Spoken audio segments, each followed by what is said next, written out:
Whenever I cut a narcissist out of my life, a string of good things happen to me. I don't know if you have noticed this phenomenon, but with me, it works every time.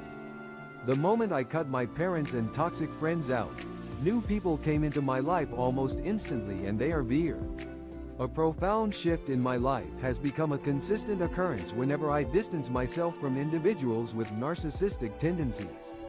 It appears I'm not alone in experiencing this phenomenon, but rather, it has become a reliable pattern in my life. Whenever I break free from the toxic influences of my family and acquaintances, a cascade of positive events unfolds.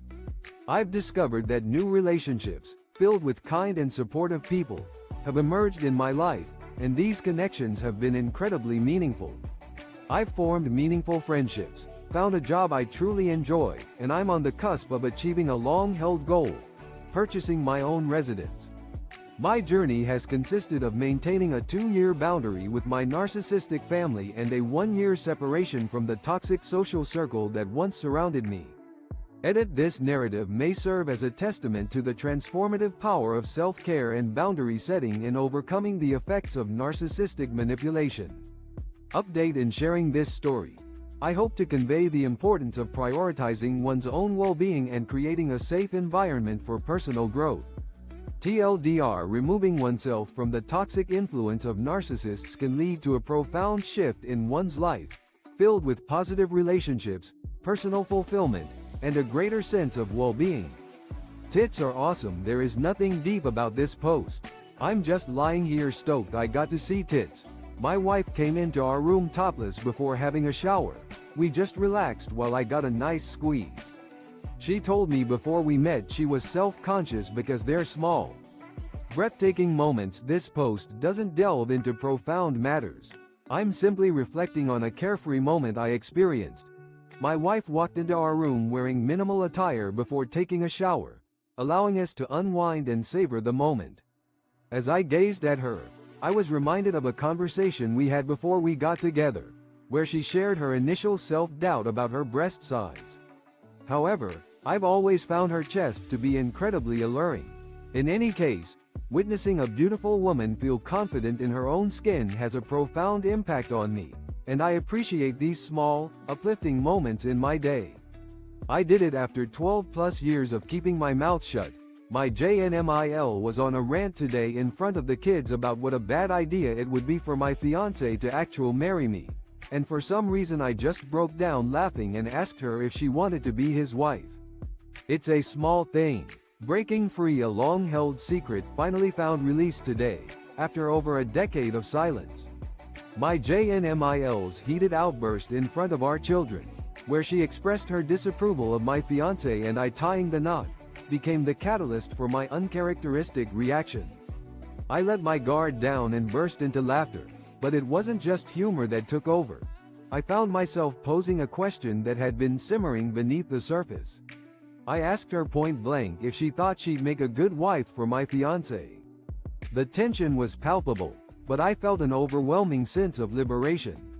I have no qualms about standing up for myself, even if it means facing her wrath. In that moment, I realized that my silence was a choice, and I was finally ready to let go of the weight that had been holding me back. I, 32M, don't want my fiancé, 31F's brother, 34M. At the wedding, this guy's a convicted child rapist. He was 20 and his victim was 9. My fiancé hates him too, but she said her parents wouldn't attend if he was not invited. I don't want him there for 2 reasons. 1. As a soon-to-be husband, I'm faced with an uncomfortable decision regarding my fiancé's brother. His past conviction for child molestation, committed when he was 20 against a 9-year-old, makes me strongly against inviting him to our wedding.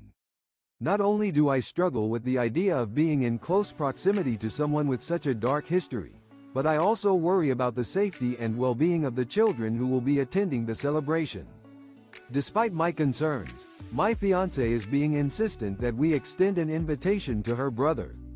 Her parents, it seems, have made it clear that they won't attend the wedding if he's not included. I find it disheartening that her parents would prioritize his presence over the potential distress it may cause for me and the children. It's a delicate situation, and I'm struggling to find a resolution that works for everyone involved. WA has requested everyone to submit documents proving immigration status of everyone living here. Location: New York. They say it is to comply with U.S. federal laws, and failure to do so will result in the property and residence being reported to ICE and a potential fine. So, a homeowners association in New York has issued a directive, requesting that all residents submit documentation confirming their immigration status. Citing the need to comply with U.S. federal laws, the WA warns that failure to comply will result in the property and its occupants being reported to Immigration and Customs Enforcement, ICE, and potentially facing a fine. The question remains whether there is a law that mandates HOAs to act as immigration authorities, effectively enforcing federal immigration regulations within their communities. Furthermore, it appears that residents are being asked to comply with this request, despite its seemingly absurd nature. TLDR: WA in New York requests immigration status documents from residents, citing federal laws, but the legality of this action is unclear. Edit: this is a developing situation, and it's essential to verify the accuracy of the HOA's claims and understand the underlying laws that govern this issue. Update: as more information becomes available, this post will be updated to reflect any changes or updates in the situation. A lab tech told my husband I was in the hospital. Is this legal? Earlier this year I was admitted to the hospital for an infection. At the time me and my husband were separated and he was deployed. Of course when I was admitted I told him and my parents who were watching my kid. Potential HIPAA violation. Disclosure of hospitalization by a lab tech last spring. I was hospitalized due to an infection. My marital status at that time was complicated, as my husband was overseas due to military deployment. I immediately informed him and my parents, who were caring for my children at home. However, my husband mentioned that he had received a message from a female lab technician stating that I was in the hospital. Is this a breach of my HIPAA rights? I am uncertain and concerned about the potential implications of this action. Dear person in the other stall, right now we're in a Mexican poop standoff. I am not pooping until you leave, and you seem determined not to poop until I leave. But I was here first. It's been 5 minutes and neither of us has made a move. Just fuck off so I can poop. Edit: it's B. Fellow occupant of the adjacent stall. It appears we're embroiled in a tense standoff. I'm hesitant to proceed with my business until you vacate the premises.